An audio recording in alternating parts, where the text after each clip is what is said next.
jah, et Muuga kahtlemata vajab kogukonnakeskust, sellest tõesti ei ole mingit küsimust. Ehitada saaks selle kogukonnakeskuse Pirnipuu ja Ploomipuu nurgale, kus linnal on olemas täiesti kõlblik maatükk selleks.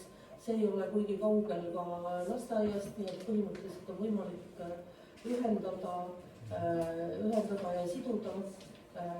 Ja kahtlemata selles kogukonnakeskus on vajalik identiteedi süvendamiseks ja toetamiseks ja kogukondliku tegevuse arendamiseks ja harrastamiseks ja seal peaksid kindlasti olema ka huviringid lastele.